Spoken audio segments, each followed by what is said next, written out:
to another episode of Hackers' Misadventures in Scale Modeling. Now today I'm going to give you a treat. I'm going to be reviewing the Hobbycraft 1/32 scale early Mustangs using my A-36 kit I just recently got.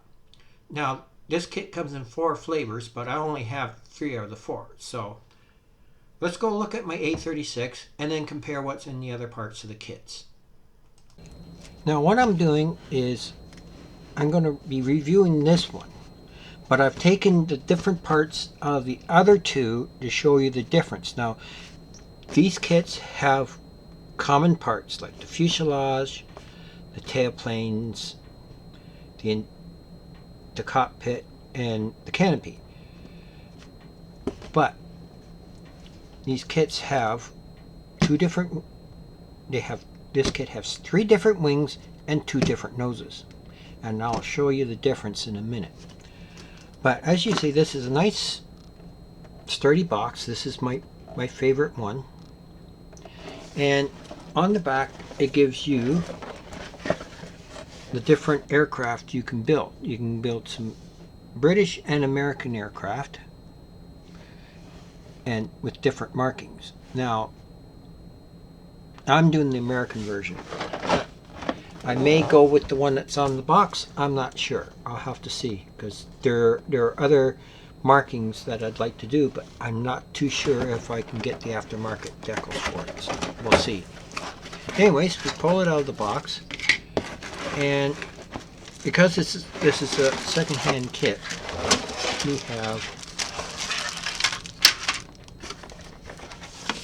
have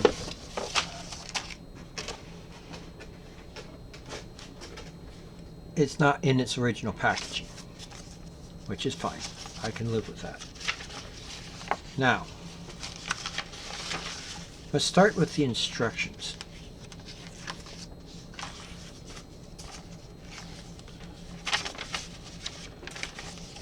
This is typical of the instruction sheets that modelers used to get. Now we get a full cockpit in this, okay, which is fine, but it's not the best. There is a replacement cockpit out there for these kits. I can't remember right off the bat who makes it. I would have to look it up, but it's one. But they make a really decent cockpit. And one of the complaints is that these parts here are too short. They don't fit it doesn't fit the cockpit right, and it makes the cockpit shallow, because you have to put it up along the as you can see here in this picture, you got to put it up along the sill of the cockpit opening, and that makes it a little shallow. Now they have made, like I said, they got resin ones to fit this, and each of these ones have a different instrument panel, so you have to get the proper aftermarket kit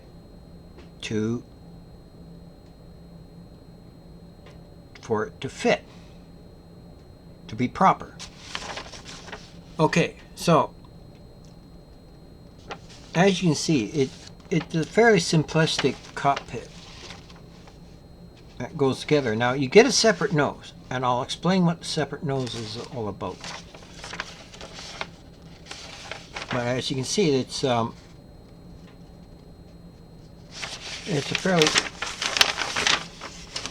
fairly easy kit. You put it all together, you put your wings together, and all your parts. Now this here, I'll explain later about that. It's a typical wheel well for aircraft, for Mustangs prior to the Tamiya one coming out. and I'll show you the difference later. on here. But all in all, it's an easy kit. You get all your assembly. You get one propeller, and some of these ones you get two propellers. You get an either or propeller. Now, a little hint here. Apache soldiered on. Even after the Allison fighter versions were taken out of service, the Apache was kept on because it was an attack aircraft. It wasn't a fighter aircraft, so they needed attack aircraft. And some of these, if you find the right one and the right marking, some of these had the Malcolm hood on it. So be warned, if you find one you like and you see a Malcolm hood, it is correct. The canopy was replaced with a sliding Malcolm hood later on in the war. After the war, the Apaches were scrapped. But during the war, they kept them on because they needed as many ground attack aircraft as they could. So let's have a look here. Now, as I said, these kits have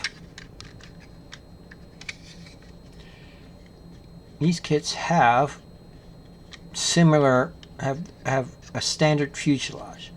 Like, you could use this fuselage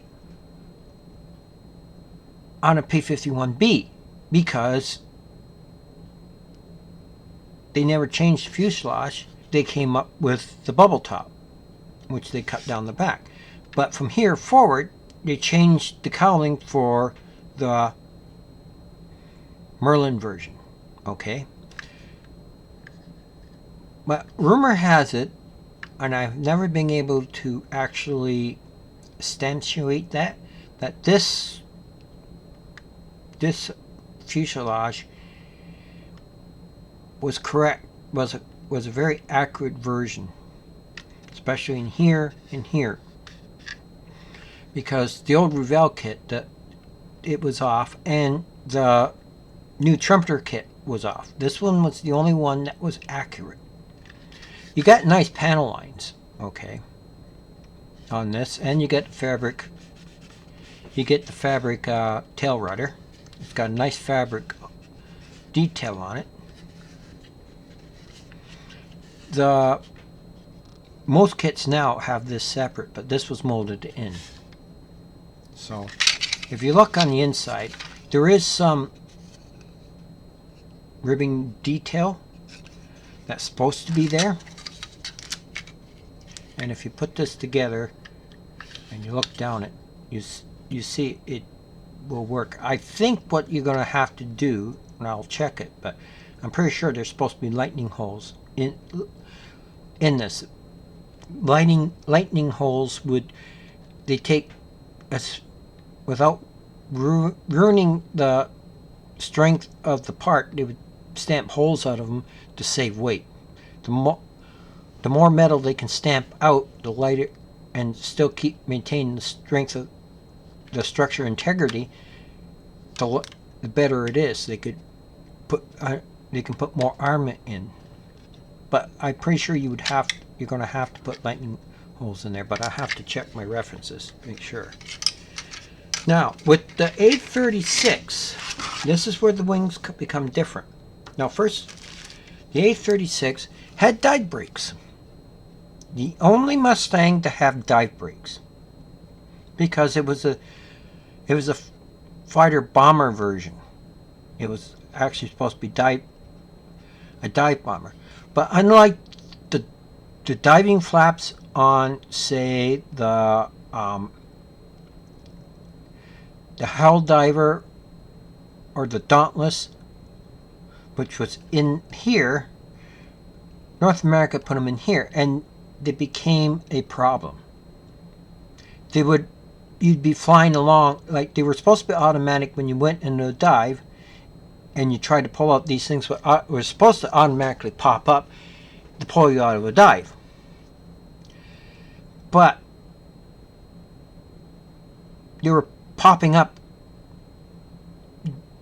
They were popping up during evasive maneuvers if there was another fighter, or just flying along, they would pop up. Eventually, mechanics wired these things shut, but they never replaced it with a piece of metal. So this was always there. Now, would I like to have them built this with the thing up? Yes, I would. But as you can see, if I get it closer, as you can see, it's a very fine detail. And I don't really want to cut it all out. Now, another thing about Mustangs is that the panel lines were puttied in. Now, I know that's true on the B's and the D's, but the A's, I am not sure. I would have to look it up. But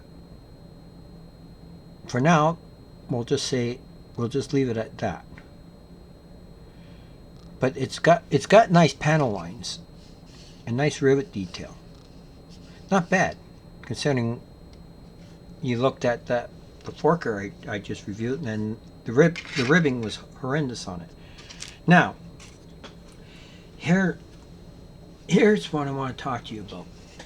Now, the die brakes were on the bottom of the wing too, and they were wired shut. Now, they maintained the two-gun position on the B model. It was later on the D model they added the third. Now, if you look at the cockpit detail, it's typical of the time period for wheel well. Did I say cockpit? Sorry. Wheel well detail. It was very common before the Tamiya kit to have the detail like this because it was just easier to mold. Now, I have known guys who built this kit, well, not this particular kit, but the Hobbycraft kits. They have cut this out and replaced it with the Edward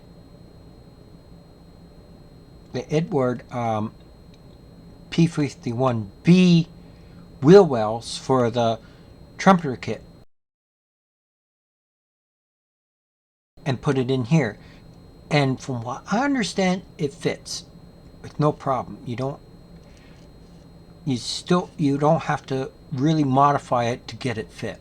But I have one of those, and I'm going to try it because, like, there should be lightning holes in all these, but you can't put them in because it's not prototypical.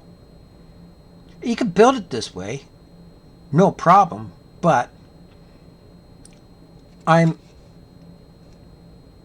a narcissist for having wheel wells correct, especially on Mustangs, because this part here should go all the way over, then up, and all these should follow in. And it's missing a lot of detail, so I would be replacing that as well as the cockpit and decent wheels. I haven't looked at the wheels, but this kit has the die brakes on it and the two-gun position. Now, what I have here is the same wing, two guns position, same lousy wheel well, but no die brakes. As you can see, the die brakes were right here in this panel, and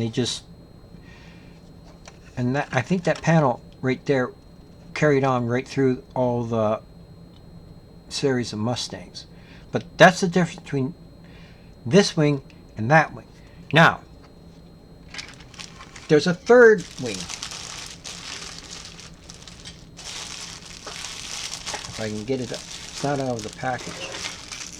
Now, the P-51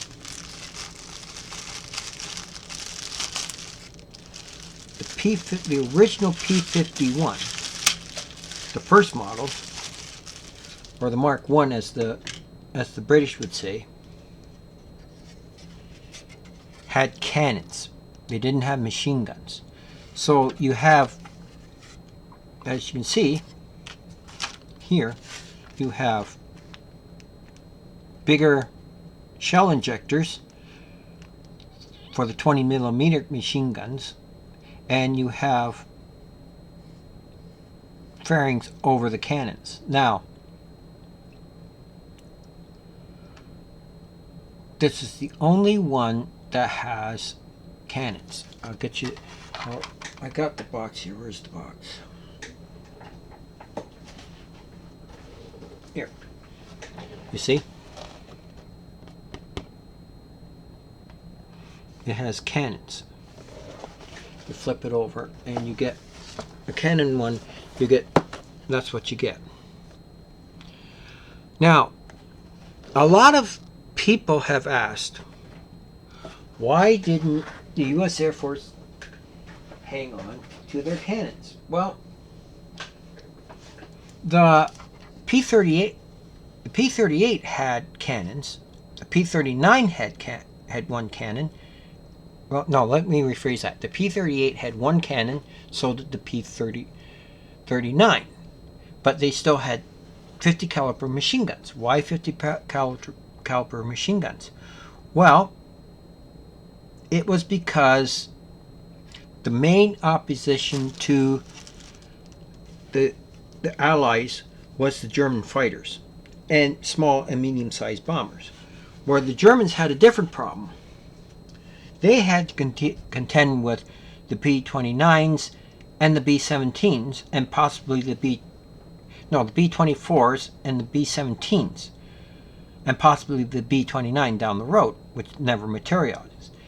And they found that their machine guns in their aircraft at the time, I think there were 7.65 millimeter cannons, or machine guns. It was taking too much ammo to shoot down a B-17. So they had to put in 20mm guns, and because the B-17s were flying in that box formation, every fighter had like 16 machine guns pointed at them. They had to get in quick, take a few quick shots and get the hell out of there. And then when when long-range fighters come along, it just made it more complicated. So the Germans had to use 20mm cannons in their nose to try to take out an engine. If you can take one or two engines down, you can cripple the bomber. And then as it becomes what they used to call a straggler, then they would just go and take it out. But when the fighters come along, and there's fighter escorts, they had to up to 30mm cannons just to be able to get a good hit on the bombers. The German fighters seldom used the 20s and 30s on aircraft. They had regular machine guns that they could use on fighters, but they saved their 20 and 30mm ammo for the bombers. Now, having said that, let's go on to other things. Okay, so I showed you the differences in the wings of the four kits. Now, the other differences is that the nose. Now,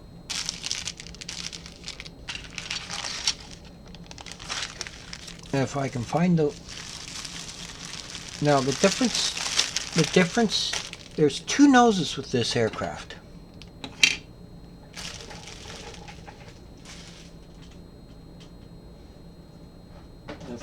I'm pretty sure, I thought I pulled that out.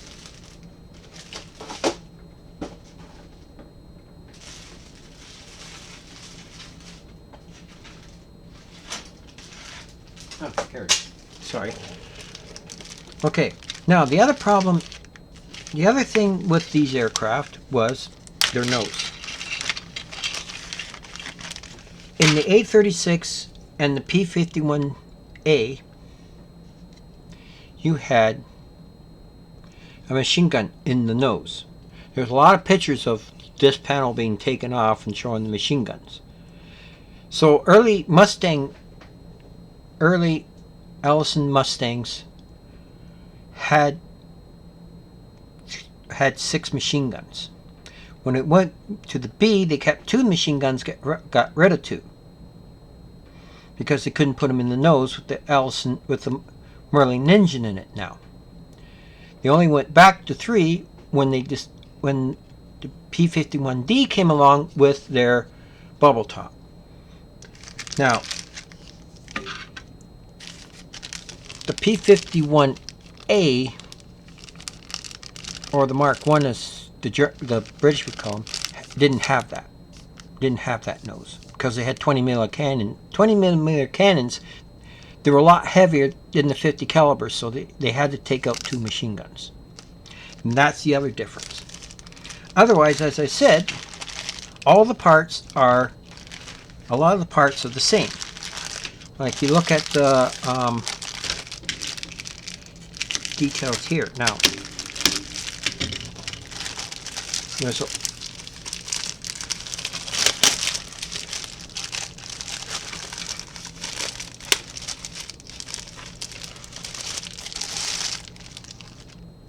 now, again, you got nice. See, this is the thing. The fabric on the rudder was good. The fabric on this one, it's like the Forker D1 I had. It's too prominent. You would have to sand that down or replace it with something. Now, I'm pretty sure after this they replaced them with metal, but I have to check.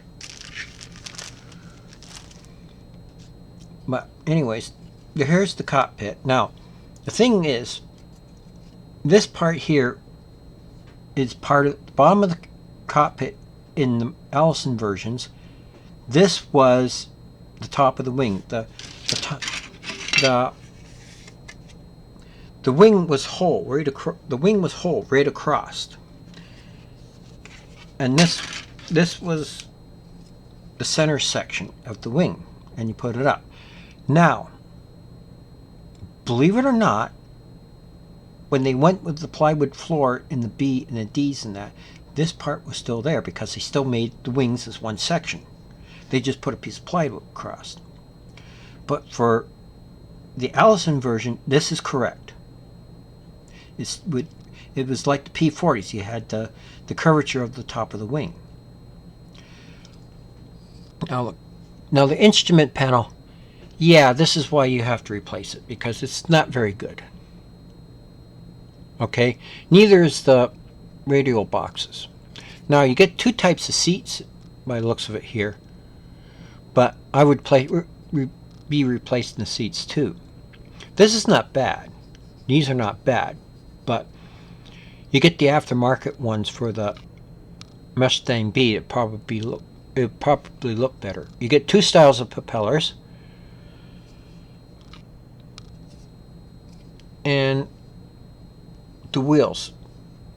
The wheels, yeah, I'd be replacing the wheels too, because they give you 2 sets of wheels with 2 different.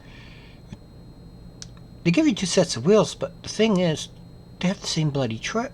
If you look really hard, I don't know if you can see it on the camera, they give you the same pattern. So why would you give you 2 wheels the same? I don't know. The tail wheel's okay. And to be honest, I'll have to check for myself, but I'm pretty sure G-Factor has brass Mustang landing gear, so I would be replacing the Mustang landing gear with metal ones. Let's see if I can find the landing gear here for it. Just remember, like I said, this is a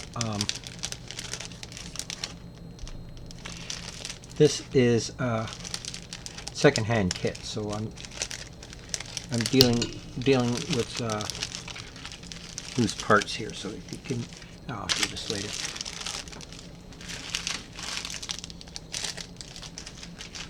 Oh. Yeah, here's the landing gear.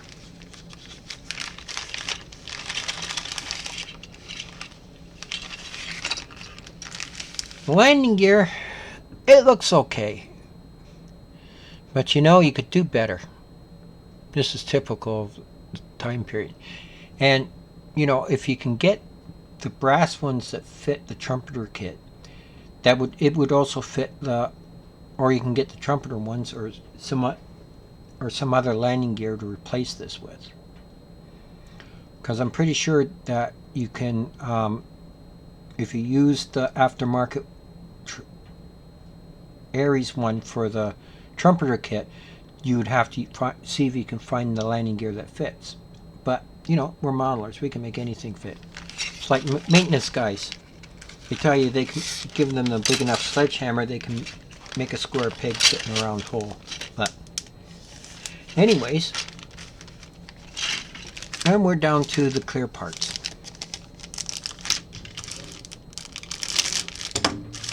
Now,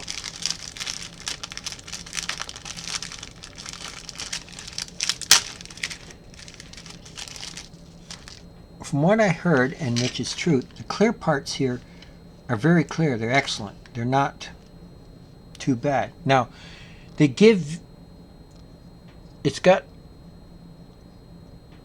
you could probably use, you could probably mask these up, no problem. But they give you an open and closed canopy,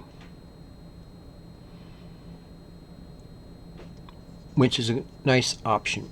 Otherwise, the plastic's fairly clear.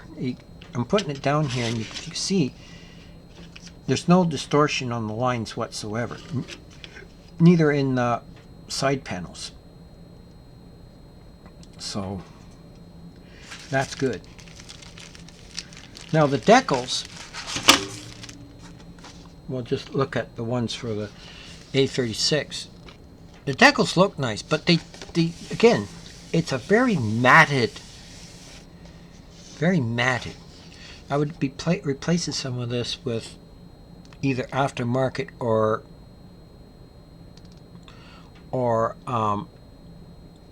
doing mass. Now, it's very nice. I like it. But I'm not too sure if I want to do Mavis or not. That's questionable. So we got Mavis, or is it Mavis? Is it Mavis? I can't tell.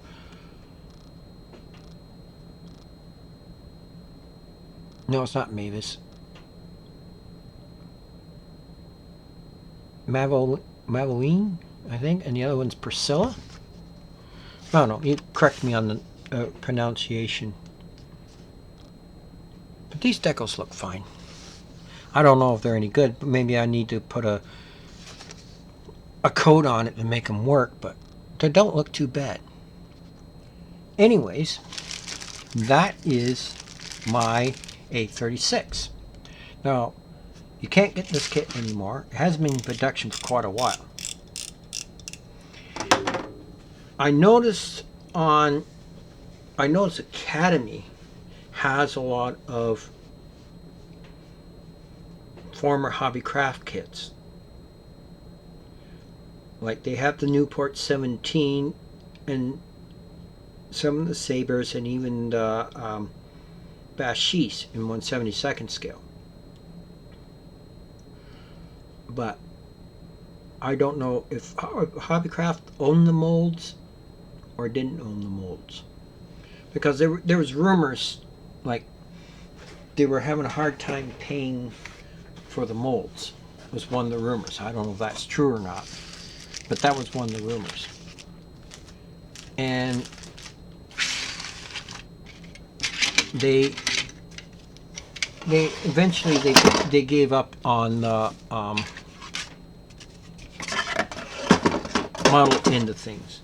The only two kits, I have two kits here. I'm proud that I have, because those are definitely you cannot get anymore. I have the 1/72nd scale Avro CF 100 Canuck. That's most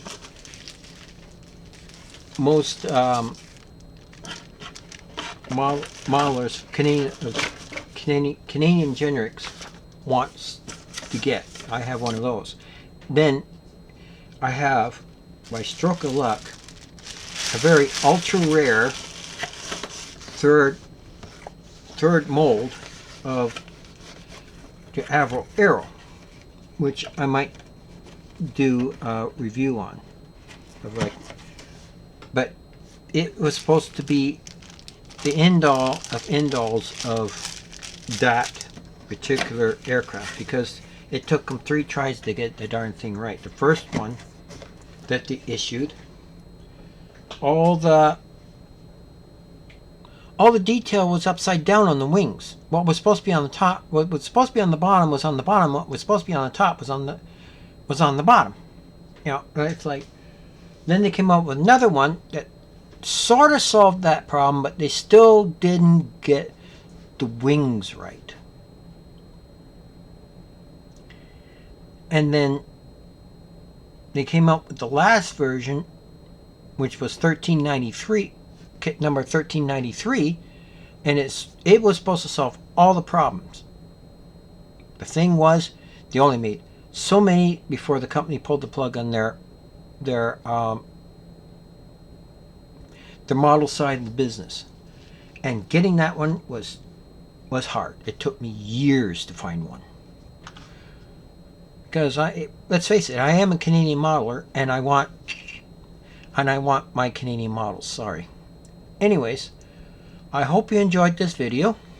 Remember to support me on my Rumble channel and my Locals channel, and I'll eventually have a YouTube channel. And I keep forgetting to say that I also have a Facebook page under the same name of Hackers Misadventures in Scale Modeling, where I try to post every day a few things. So, like I said, every build is a venture, so go make it awesome, and thank you for watching, and have a nice day.